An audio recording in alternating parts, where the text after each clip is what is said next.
Everyone, welcome back to my YouTube channel. इस video में Gyan Bindu GS academy का daily का टेस्ट सीरीज हम लोग देखने वाले हैं, जिसमें 50 क्वेश्चन सोशल साइंस से रहने वाले हैं। कल वीडियो जो है केमिस्ट्री का उपलब्ध हो जाएंगे। वो किस चीज़ का रहेगा तो बिहार दरोगा प्रीवियस ईयर का रहने वाला है, 10 लेक्शन गुरु जी के नोट्स के द्वारा। ठीक है, इसके पहले हमने हिस्ट्री को कंप्लीट करवा दिया है, पॉलिटी को, इकोनॉमिक्स को, फिजिक्स को। अगर आपने नहीं देखा तो प्लेलिस्ट में जाकर के देख सकते हैं। एक ही वीडियो में केमिस्ट्री को भी मैंने बना दिया है, कल आप लोग को वो वीडियो मिल जाएंगे। फिलहाल इससे स्टार्ट करते हैं, जिन्हें देखना होगा देख लेंगे। फर्स्ट नंबर क्वेश्चन है, सन 1893 में सर विलियम वेडरवन तथा डब्ल्यू एस कैन ने किस उद्देश्य से इंडिया पार्लियामेंट्री कमेटी की स्थापना की थी? एक बार फिर से, सन 1893 में सर विलियम वेडरवन तथा डब्ल्यू एस कैन ने किस उद्देश्य से इंडियन पार्लियामेंट्री कमेटी की स्थापना की थी? राइट आंसर हो जाएगा भारत में राजनीतिक सुधार हेतु हाउस ऑफ कॉमन्स में आंदोलन करने के लिए। Right answer option number A. Question number 2, निम्नलिखित घटनाओं को सही कालानुक्रम सजाइए।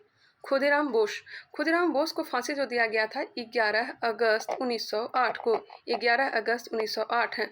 भारत लोक सेवक मंडल का गठन 1905 में किया गया था गोपाल कृष्ण गोखले के द्वारा। इसे इंग्लिश में ही इंडियन सर्वेंट सोसाइटी कहा जाता है, इंडियन सर्वेंट सोसाइटी कहा जाता है। मुस्लिम लीग का गठन किया गया था 1906 में। कहाँ किया गया था तो ढाका में। तो क्रम से 2, 3, 1। Right answer option number B. सालिग्राम की प्रतिमा पर न्यायाधीश नॉरिस के मत के विरुद्ध टिप्पणी करने पर किस राष्ट्रवादी नेता को कारावास की सजा दी गई? कलकत्ता के न्यायाधीश थे नॉरिस। उन्होंने सालिग्राम की प्रतिमा पर कुछ टिप्पणी किए थे और इसी के कारण सुरेंद्रनाथ बनर्जी ने इनका विरोध किया था। राइट आंसर हो जाएगा option number B, Surendranath Banerjee अपने पत्रिका द बंगाली में विरोध व्यक्त किया था। इसी कारण से कहा जाता है कि पत्रिका के क्षेत्र में सबसे पहले जेल जाने वाले व्यक्ति कौन थे? सुरेंद्रनाथ बनर्जी। अगर ऑप्शन में ना हो तब हम लोग टिक करेंगे बाल गंगाधर तिलक। इसका जो राइट आंसर हो जाएगा ऑप्शन नंबर बी। 1883 में इनको 2 महीने का कारावास दिया गया था। 1883 में 2 महीने की सजा दिया गया था। नेक्स्ट है, वर्ष 1939 में सभी प्रांतों में भारतीय मंत्रियों द्वारा त्याग पर देने का निम्नलिखित में से कौन सा कारण था? 1939 में सभी प्रांतों में भारतीय मंत्रियों द्वारा त्याग पर देने का निम्नलिखित में से कौन सा कारण था? कांग्रेस ने त्याग पर दे दिया था। राइट आंसर हो जाएगा प्रांतीय सरकारों की सहमति के बिना भारत को द्वितीय विश्व युद्ध का पक्षकार घोषित कर दिया गया। राइट आंसर हो जाएगा ऑप्शन नंबर डी। 28 महीने का इनका कार्यकाल रहा और उसके बाद इन्होंने त्यागपत्र दे दिया। राइट आंसर निकला option number D. Next question है, सर स्टैफोर्ड क्रिप्स की योजना में यह परिकल्पना थी कि द्वितीय विश्व युद्ध के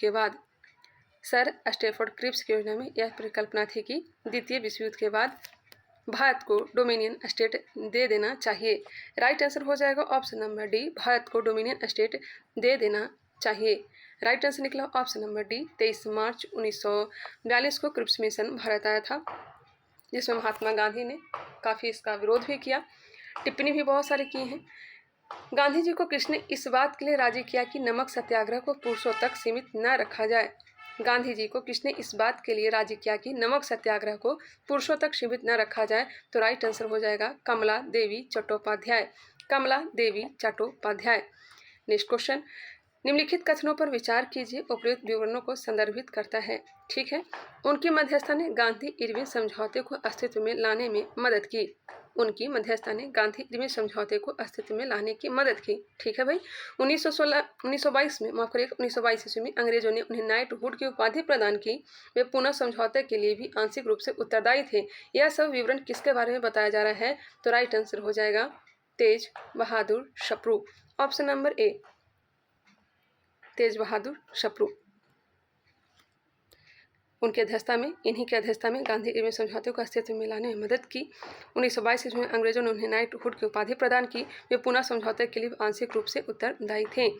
1921 ईस्वी में प्रेस इंक्वायरी का गठन इन्हीं के अध्यक्षता में हुआ था।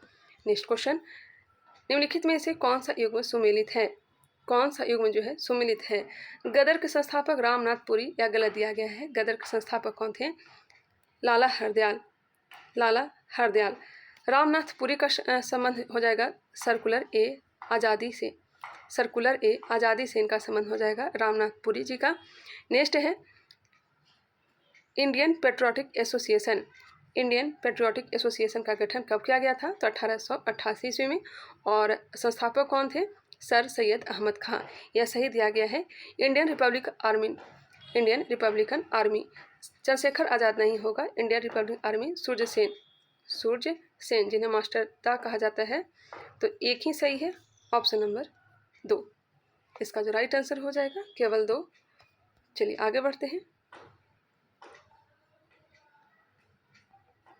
ऑप्शन नंबर बी, भारतीय राष्ट्रीय कांग्रेस का कराची अधिवेशन प्रसिद्ध है। भारतीय राष्ट्रीय कांग्रेस का कराची अधिवेशन प्रसिद्ध है। कराची अधिवेशन हुआ था 1931 में। कहाँ हुआ था? तो कराची में हुआ था। अध्यक्षता किसने किया था? तो सरदार वल्लभ भाई पटेल ने। सरदार वल्लभ भाई पटेल। नेहरू रिपोर्ट को स्वीकार करना एक ठोस मौलिक अधिकार और आर्थिक कार्यक्रम, गांधी इरविन समझौते का समर्थन। मौलिक अधिकार की मांग की थी किसने? जवाहरलाल नेहरू ने। गांधी इरविन समझौते को समर्थन दिया गया। केवल 2 और 3 राइट आंसर है। नेक्स्ट क्वेश्चन पे आते हैं। नेहरू रिपोर्ट किसने लाया था? तो मोतीलाल नेहरू। कब? तो यह लाए थे 1928 में, 1928 कोलकाता अधिवेशन में।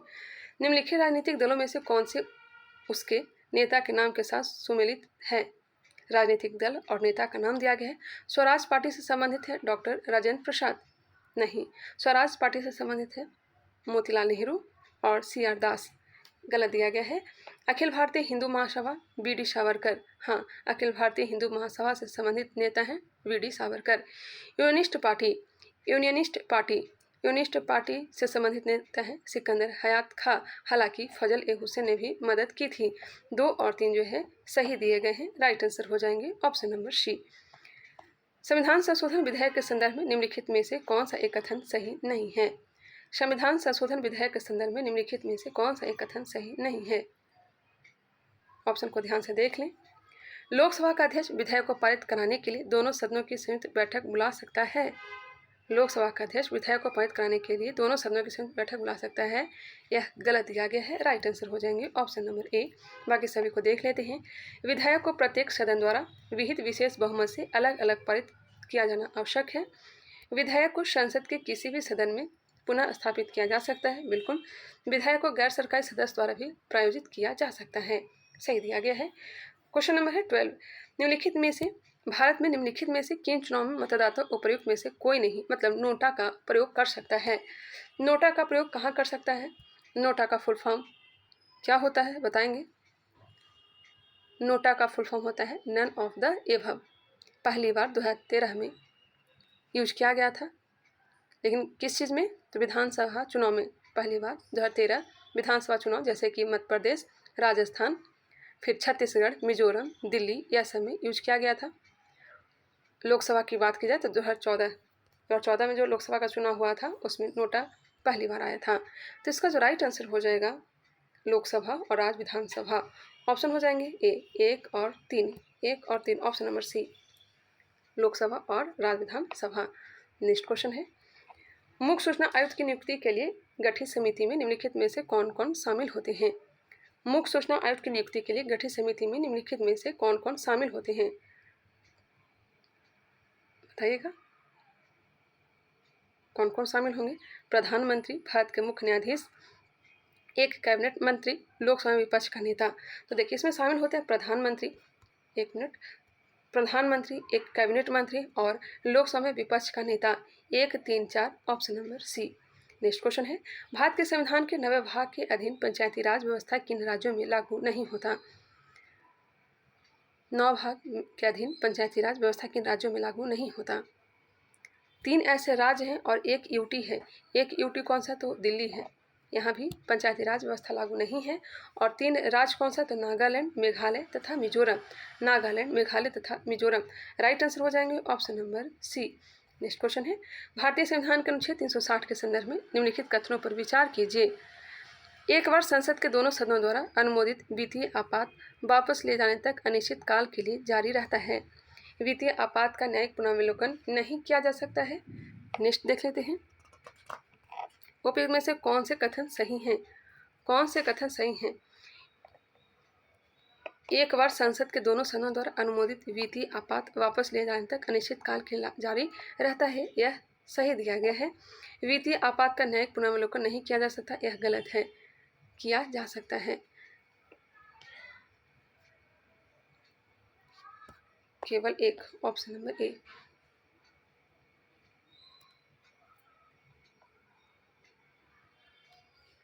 निम्नलिखित में से कौन सा कथन गलत है? गलत कौन सा है? क्षेत्रीय परिषद संवैधानिक निकाय है, सांविधिक निकाय है। क्षेत्रीय परिषद सांविधिक निकाय है। जी बिल्कुल, 1956 में इसका गठन किया गया था। संविधान में अंतर्राज्यीय जल विवादों के समाधान संबंधी उपबंध नहीं है। संविधान में अंतर्राज्यीय जल विवादों के समाधान संबंधी उपबंध नहीं है, यह गलत है। अनुच्छेद 262 में तो किया ही गया है। आंसर हो जाएंगे ऑप्शन नंबर बी, 262। अंतर्राज्यीय परिषद की अध्यक्षता प्रधानमंत्री करता है। जी बिल्कुल, अंतर्राज्यीय परिषद की स्थापना का प्रावधान संविधान के अनुच्छेद 263 में है, यह भी सही दिया गया है। नेक्स्ट क्वेश्चन, राज्यसभा के कार्य और शक्तियों के संबंध में निम्नलिखित कथनों पर विचार कीजिए। राज्यसभा के कार्य और शक्तियों के संबंध में निम्नलिखित कथनों पर विचार कीजिए। यह राज्य सूची और समवर्ती सूची में शामिल किसी विषय को राष्ट्रीय महत्व का घोषित कर सकता है। नहीं, यह केवल राज्य सूची के ही, समवर्ती सूची में शामिल विषय को नहीं, तो यह गलत ही है। ठीक है, गलत है। संविधान संशोधन विधेयक के मामले में राज्यसभा की शक्तियां लोकसभा के बराबर है। जी हाँ, उपराष्ट्रपति के चुनाव में राज्यसभा के निर्वाचित और मनोनीत सदस्य भाग लेते हैं। अनुच्छेद 66 में चर्चा किया गया है। 2 और 3 सही है। आंसर हो जाएंगे ऑप्शन नंबर ए। निम्नलिखित कथनों पर विचार कीजिए। उपयुक्त में से कौन से कथन सही हैं? राज्यसभा का सभापति तथा उपसभापति उस सदन के सदस्य नहीं होते। राज्यसभा का सभापति तथा उपसभापति उस सदन के सदस्य नहीं होते। राज्यसभा का सभापति तो नहीं होता, लेकिन उपसभापति तो रहता है। लेकिन फिर भी यह गलत हो जाएंगे, क्योंकि एक सही एक गलत है, तो गलत ही मानेंगे। आगे है, जबकि राष्ट्रपति के निर्वाचन में संसद के दोनों सदनों के मनोनीत सदस्यों को मतदान का कोई अधिकार नहीं होता। मनोनीत सदस्यों को मतदान का कोई अधिकार नहीं होता, सही है। उनकी उपराष्ट्रपति के निर्वाचन में मतदान का अधिकार होता है, यह सही है। केवल हो जाएंगे 2, ऑप्शन हो जाएंगे बी। संसद सदस्यों और राज्य विधानमंडल के सदस्यों के निर्वाचन संबंधी विवाद उच्च न्यायालय के कौन से क्षेत्राधिकार के अंतर्गत आते हैं? संसद सदस्यों और राज्य विधानमंडल के सदस्यों के निर्वाचन संबंधी विवाद उच्च न्यायालय के कौन से क्षेत्राधिकार के अंतर्गत आते हैं? तो राइट आंसर हो जाएगा प्रारंभिक क्षेत्राधिकार। संघीय मंत्रिपरिषद के बारे में निम्नलिखित में से कौन सा कथन सही नहीं है? मंत्रिपरिषद का प्रमुख प्रधानमंत्री होता है। जी बिल्कुल, मंत्रिपरिषद का प्रमुख प्रधानमंत्री होता है। राष्ट्रपति को उनके कार्य निष्पादित करने में मंत्रिपरिषद परामर्श देती है। जी हाँ, परामर्श देती है। किसी परामर्श पर पुनर्विचार करने के लिए राष्ट्रपति मंत्रिपरिषद से कह सकती है, यह भी सही है। मंत्रिपरिषद द्वारा दिया गया परामर्श न्यायिक समीक्षा के अधीन होता है, यह गलत है। और यही क्या है, तो राइट आंसर है। नेक्स्ट क्वेश्चन पर आ जाइए, 21 नंबर। चाय, जूट और चावल की खेती के लिए उपयुक्त काल वैसाखी निम्नलिखित में से किसका स्थानीय नाम है? काल वैसाखी नार्वेस्टर को कहा जाता है। राइट आंसर हो जाएगा option number B. Manasi Ganga झील, जहाँ राष्ट्रीय झील संरक्षण कार्यक्रम संचालित हो रहा है, किस राज्य में स्थित है? मानसी गंगा झील, जहाँ राष्ट्रीय झील संरक्षण कार्यक्रम संचालित हो रहा है, किस राज्य में है? सिंपल सी बात है, मानसी गंगा झील कहाँ है, तो उत्तर प्रदेश में। निम्नलिखित युगों पर विचार कीजिए। निम्नलिखित युगों पर विचार कीजिए। उपयुक्त में से कौन से सुमेलित हैं? काठियावाड़ तट, सौराष्ट्र से सूरत तक के क्षेत्र को काठियावाड़ तट कहते हैं, सही है। कोकण तट, कुमारी अंतरिप से कृष्णा नदी के डेल्टा तक, कुमारी अंतरिप से कृष्णा नदी के डेल्टा तक को कोरोमंडल तट कहा जाता है। क्या कहा जाता है? कोरोमंडल तट, ना कि कोकण तट। यह तो गलत हो गया। आगे देख लेते हैं। मालाबार तट, केरल वाले तट को मालाबार तट कहा जाता है। कृष्णा के डेल्टा से लेकर गंगा के डेल्टा तक, यह गलत है। केवल कौन सा सही था? तो केवल एक सही था। लघु हिमालय या हिमाचल हिमालय के अंतर्गत कौन कौन सी पर्वत श्रृंखला सम्मिलित है? लघु हिमालय, काराकोरम, लद्दाख, जास्कर और कैलाश, यह सब आता है ट्रांस हिमालय में। और जो भी बृहद हिमालय में जो भी बड़े पर्वत हैं, जैसे कि माउंट एवरेस्ट हो गया, नंदा देवी होगा, जो भी बड़े पर्वत हैं, यह सब बृहद हिमालय में आते हैं। इसका जो राइट आंसर हो जाएगा धौलाधर, महाभारत और पीरपंजाल। धौलाधर, पीरपंजाल और महाभारत, 1, 2, 3 ऑप्शन हो जाएंगे बी। यह सब लघु हिमालय में आते हैं। म्यांमार के साथ भारत के कितने राज्यों की सीमा लगती है? म्यांमार के साथ अरुणाचल प्रदेश, नागालैंड, मणिपुर और उसके नीचे है Mizoram. Right answer 4, option number C. निम्नलिखित युगों में से कौन सही सुमेलित हैं? मृत सागर यूएसए, जी नहीं, मृत सागर यूएसए में नहीं है। कहाँ है? तो जॉर्डन में है। कहाँ? जॉर्डन में। पंचशील घाटी पाकिस्तान नहीं, पंचशील घाटी अफगानिस्तान में। कहाँ है? अफगानिस्तान में। स्वात घाटी अफगानिस्तान, जी नहीं, स्वात घाटी कहाँ है? तो यह हो जाएगा पाकिस्तान में, पाकिस्तान में। इसे ध्यान रखिएगा। दक्षिणी आल्प्स या न्यूजीलैंड में, बिल्कुल सही है। आंसर हो जाएंगे डी, बिल्कुल राइट आंसर है, नो डाउट। तुर्की किनके मध्य स्थित है? तुर्की अगर मैप देखिएगा तो ऊपर काला सागर और नीचे भूमध्य सागर, आंसर हो जाएंगे बी। मिलान करने के लिए दिया गया महाद्वीप और मरुस्थल एशिया महादेश में, एशिया महाद्वीप या फिर महादेश में गोबी मरुस्थल है, गोबी। अफ्रीका में हो जाएंगे आपका कालाहारी, बोत्सवाना में है कालाहारी। उत्तरी अमेरिका, उत्तरी अमेरिका में हो जाएगा आपका मोजावे मरुस्थल, मोजावे मरुस्थल जो है अमेरिका के कैलिफोर्निया में है। दक्षिणी अमेरिका में हो जाएगा अटाकामा, दक्षिणी अमेरिका अटाकामा, राइट आंसर हो जाएंगे option number C. Next question पे आ जाइए। निम्नलिखित युगों में से कौन सुमेलित नहीं है? कनारी धारा ठंडी धारा है, ब्राजील धारा या गर्म धारा है, दक्षिणी अटलांटिक धारा ठंडी जलधारा है, पूर्वी ऑस्ट्रेलियन धारा या गर्म जलधारा है। और यही राइट आंसर बताया गया सर के द्वारा, ऑप्शन नंबर डी बताया गया है।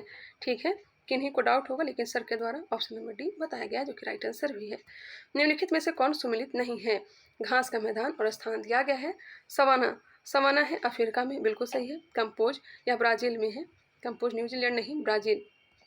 कहाँ है? तो ब्राज़ील। अर्जेंटीना, अर्जेंटीना में पंपास स्टेपी यूरेशिया, आंसर हो जाएंगे ऑप्शन नंबर बी। भारतीय संविधान में महिला सदस्यों की कुल संख्या कितनी थी? भारतीय संविधान में महिला सदस्यों की संख्या कितनी थी? 15।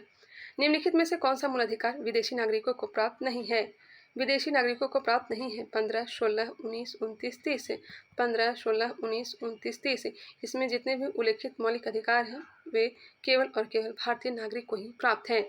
प्राण व दैहिक स्वतंत्रता का अधिकार किसमें है?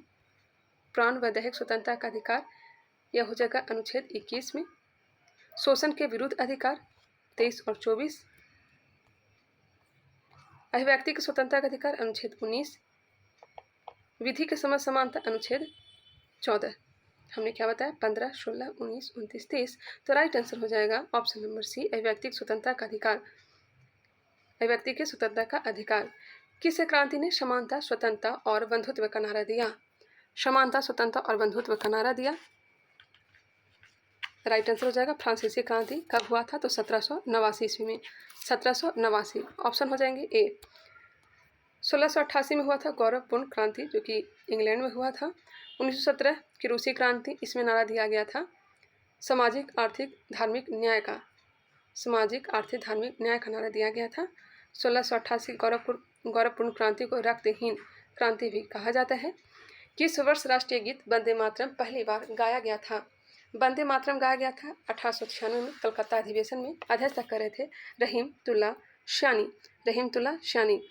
मान्यता दिया गया इसे 24 जनवरी 1950 राष्ट्रीय गीत के रूप में मान्यता दिया गया 24 जनवरी 1950। पश्चिमी भारत में सांस्कृतिक पुनर्जागरण या अग्रदूत किसे कहा जाता है? पश्चिमी भारत में सांस्कृतिक पुनर्जागरण का अग्रदूत एम.जी. रानाडे को कहा जाता है। शिमला का संत, महाराष्ट्र का, माफ करिएगा, शिमला का संत नहीं, महाराष्ट्र का सुकरात कहा जाता है इन्हें। शिमला का संत एहुम को कहा जाता है। महमूद गजनवी का भारत में अंतिम आक्रमण किसके विरुद्ध था? महमूद गजनवी का आक्रमण, भारत में अंतिम आक्रमण किसके विरुद्ध था? राइट आंसर हो जाएगा जाटों के विरुद्ध। कब? 1027 में। 1000 से लेकर के 1027 तक आक्रमण किया था। 1025 में महत्वपूर्ण आक्रमण सोमनाथ पर हो जाता है और 1014 में थानेश्वर जो कि हरियाणा में है। कपास की खेती सर्वप्रथम किस सभ्यता में हुई? कपास की खेती सर्वप्रथम हड़प्पा की सभ्यता में। वैष्णो देवी मंदिर किस राज्य में स्थित है? वैष्णो देवी मंदिर किस राज्य में स्थित है? वैष्णो देवी से याद आया, आज मुझे वैष्णो देवी जाना भी है। आज शाम में मुझे वैष्णो देवी दिल्ली से जाना भी है और मैं रिटर्न करूंगी 30 तारीख को। इसके बीच में आप लोग को वीडियो मिलते रहेंगे क्योंकि मैंने बहुत सारी वीडियो बना करके टाइम सेट कर दिया है। टाइम टू टाइम आप लोग को वीडियो मिल जाएंगे। हालांकि मैंने बिहार ड्रा का प्रैक्टिस सेट 2 डाल दिया है, एक 10 सिलेक्शन गुरुजी का, और आज ये हो गया 50 क्वेश्चन डेली का टेस्ट सीरीज। आप लोग उसे देख लीजिएगा। हालांकि मैं किसी का कमेंट नहीं देख पाऊंगी क्योंकि वहाँ नेट नहीं चलता है। ठीक है, इसका जो राइट आंसर हो जाएगा option number D, Jammu Kashmir. Option number D, Mata Rani का बुलावा आया है, इसका आंसर जाना ही पड़ेगा। निम्नलिखित में से कौन सा युग सुमेलित नहीं है? तारापुर, ट्राम्बे, मुंबई। तारापुर, ट्राम्बे, मुंबई यह सही है। रावत भाटा राजस्थान में है। कल्पाकम चेन्नई में है। नरौरा पश्चिम बंगाल यह गलत है। नरौरा कहाँ है? तो उत्तर प्रदेश में। Uttar Pradesh, option number D. Next question पे आ जाइए। निम्नलिखित में से कौन परियोजना बाढ़ नियंत्रण के उद्देश्य से प्रारंभ हुई? बाढ़ नियंत्रण के उद्देश्य से प्रारंभ हुई थी कोशी परियोजना। किस संविधान विशेषज्ञ ने भारतीय संविधान सभा का आलोचना करते हुए टिप्पणी की, संविधान सभा एक दलीय देश का एक दलीय निकाय है? यह किसने कहा था? सभा ही कांग्रेस है और कांग्रेस ही भारत है। सभा ही कांग्रेस और कांग्रेस ही भारत, यह किसने कहा था? ग्रेनविल ऑस्टिन ने। नीति आयोग के संबंध में दिए गए कथनों में से कौन सा कथन सही नहीं है? नीति आयोग के संबंध में दिए गए कथनों में कौन सा कथन सही नहीं है? बताएंगे। इसका गठन योजना आयोग के स्थान पर किया गया। जी बिल्कुल। इससे एक पूर्णकालिक अध्यक्ष होता है, इसके एक पूर्णकालिक अध्यक्ष होता है नहीं। इसका गठन जनवरी 2015 में किया गया। यह सहकारी संघवाद के सिद्धांत पर आधारित है। बिल्कुल राइट आंसर हो जाएगा ऑप्शन नंबर बी, पूर्णकालिक अध्यक्ष नहीं होता है। जो भी प्रधानमंत्री जितने दिन तक के लिए प्रधानमंत्री के पद पर रहते हैं वो नीति आयोग के अध्यक्ष रहते हैं। ब्रिटेन में वयस्क मताधिकार किस वर्ष लागू किया गया? ब्रिटेन में वयस्क मताधिकार यह लागू किया गया था 1928 में। राइट आंसर हो जाएंगे 1928, जो कि बिल्कुल राइट आंसर है। वर्धा से गांधी जी ने अपनी हरिजन यात्रा कब प्रारंभ की थी? एक भी दिन गैप मैं नहीं करने वाली हूँ, रेगुलर आप लोग को वीडियो मिलते रहेंगे। वर्धा से गांधी जी ने अपनी हरिजन यात्रा कब प्रारंभ की थी? 7 नवंबर 1933। 7 नवंबर 1933 को। किस संत ने ईश्वर को अपने पास अनुभव करने के लिए नृत्य एवं गीतों का माध्यम बनाया? नृत्य एवं गीतों का माध्यम बनाया चैतन्य महाप्रभु। पटना में गोलघर का निर्माण किस वर्ष किया गया? पटना में गोलघर का निर्माण 1786 में किया गया था। भारत में अज्ञात सैनिकों का स्मारक है। अज्ञात सैनिकों का स्मारक प्रथम विश्व युद्ध हुआ था उसी समय जितने भी मारे गए थे उन्हीं का स्मारक है इंडिया गेट में। India gate. निम्नलिखित कलाकारों में कौन तबला से संबंधित होने के लिए प्रसिद्ध है? तबला वादक है गुदई महाराज। गुदई महाराज। बिस्मिल्ला खां का संबंध हो जाएगा शहनाई वादक से। अली अकबर खान का संबंध हो जाएगा सरोद वादन। और विलायत खान का संबंध हो जाएगा सितार वादन से। कालाहंडी खनिज क्षेत्र किस राज्य में विद्यमान है? कालाहंडी खनिज क्षेत्र यह कहाँ है? तो उड़ीसा में है। पायकारा जल विद्युत उत्पादन केंद्र किस राज्य में है? पायकारा जल विद्युत उत्पादन केंद्र यह कहाँ है? तमिलनाडु। 50 क्वेश्चन हमने कंप्लीट करवा दिया। वीडियो कैसा लगा कमेंट करके बताइएगा। मिलते हैं नेक्स्ट वीडियो में, तब तक के लिए धन्यवाद।